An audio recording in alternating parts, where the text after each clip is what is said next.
बघा की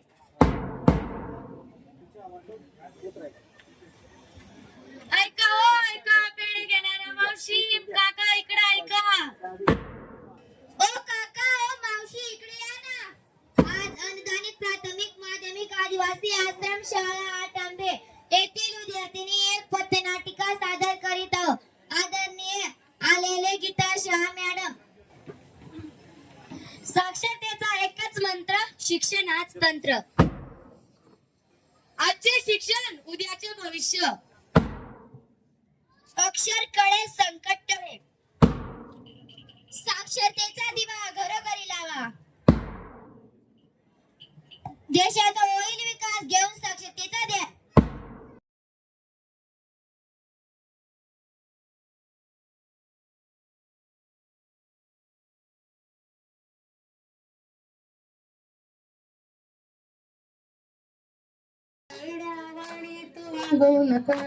लाव गला कपाळी ज्ञानाचा कुंकू लाव गला कपाळी ज्ञानाचा कुंकू लाव शिकली नाही ती भागून गंगू त्यांची परवड किती ते सांगू राहिल्या अडाणी सांगायला नाव राहिल्या अडाणी सांगायला नाव लाव गला कपाळी ज्ञानाचा कुंकू लाव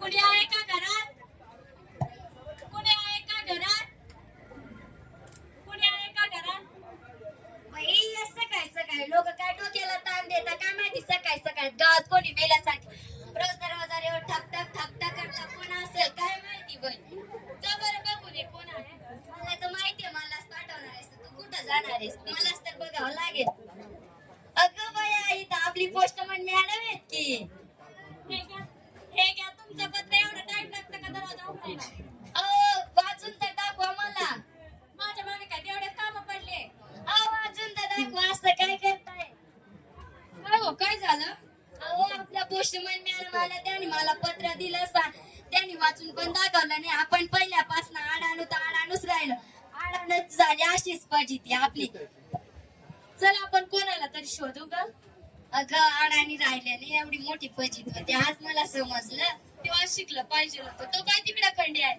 ए खंड्या इकडे ये की ना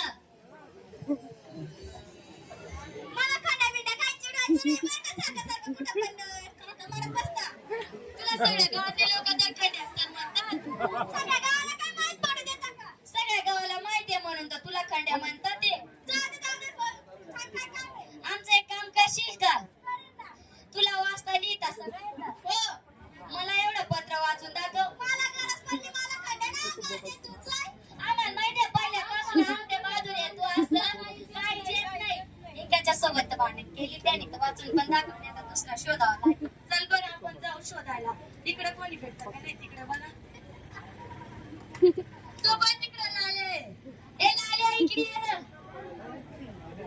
काय बघ मला एवढं पत्र वाचून दाखव मला वाचता ये पण अर्धाशी नवडा बिवडा ये मला तुला नवरास पोलीस का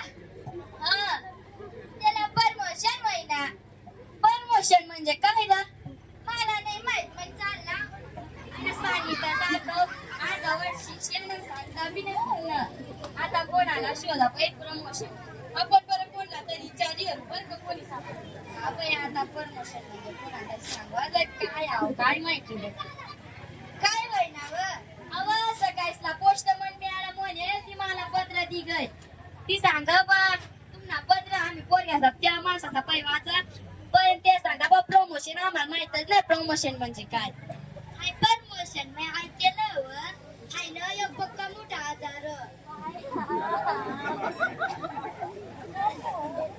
जाऊ दे रडस नको तू नवरा आपण नाही का उपाय करू त्यावर काहीतरी उपचार करू तुम्हाला काय सांगू माझ्या नवऱ्याला कधी ताप आला नाही कधी सर्दी झाली नाही आज एवढं मोठं प्रमोशन आजार झालं त्यांना हो सांगू काय जाऊ द्या मोठ्या दुसरं लग्न करून देऊ तुमचं कशाला दुसरं लग्न सांगताय तिथं एक लेकरू झालंय दुसरं लग्न करायला लावतायत मला तुम्ही जाऊ द्या मोठ्या रडू नका आपण उपाय करू काहीतरी त्याच्यावर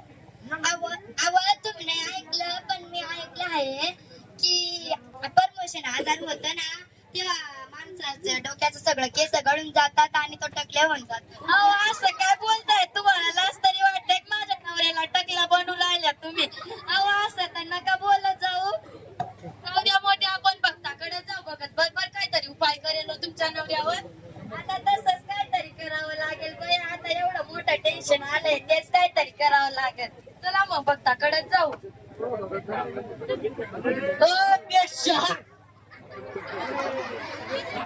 ही बाईचा एक नवरा आहे.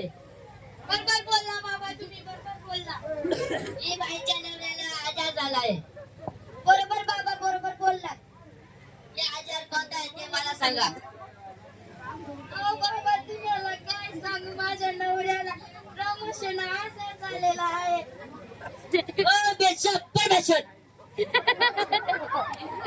मी तुझ्या नवऱ्याला मी वाचू शकतो.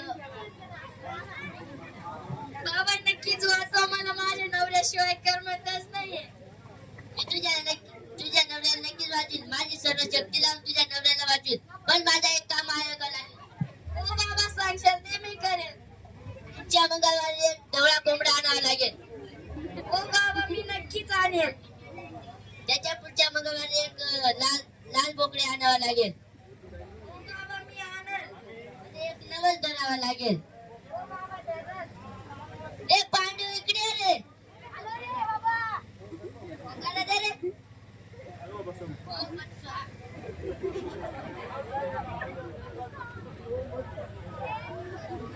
या अंगाला तुझ्या नवऱ्याला लावत जा. हो बाबा मी नक्कीच लावल. 510 रुपये ठेवा.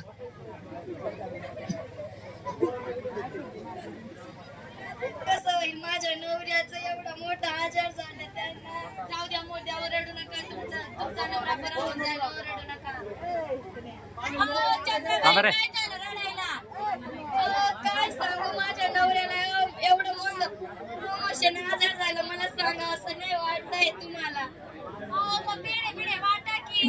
अहो तुमच्या तोंडाला हाडबिड आहे का नाही? नवऱ्याला एवढा मोठा आजार झाला, मला इथं पेढा वाटायला लावलायला तुम्ही. अरे असं कोणी तुम्हाला सांगितलं प्रमोशन म्हणजे बढती ते मोठे पदावर लागले ते? आज तुमचा नवरा आता मोठा साहेब झालाय. असं आहे काय? माझा नवरा साहेब झालाय का? मला काय या माताडीनं सांगितलं, मी त्याच्यानं ना टेन्शन घेत बसले. अगं हिला काहीच कळत नाही, मला हिनीच सांगितलं.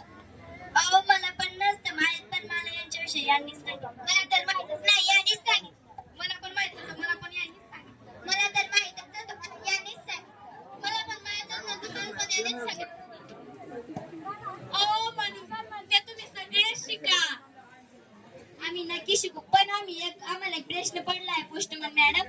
आमची तर आता वय झाले, आम्ही कसं काय शिकू? शिक्षणाला वय लागत नसते आणि आमच्यासाठी तर शाळा पण नाही. आम्ही काय करायचं? कारण घरी सुद्धा आपण शिकतात. आता आजी बाबा माझे मामा सुद्धा 60 वयाचे झाले तरी सुद्धा वाचणं आणि लिहिणं शिकत आहे. म्हणून तुम्ही सर्वांनी आतापासून एक लक्षात ठेवा की सर्वांनी नक्कीच शिकायचं. हो आम्ही नक्कीच शिकू.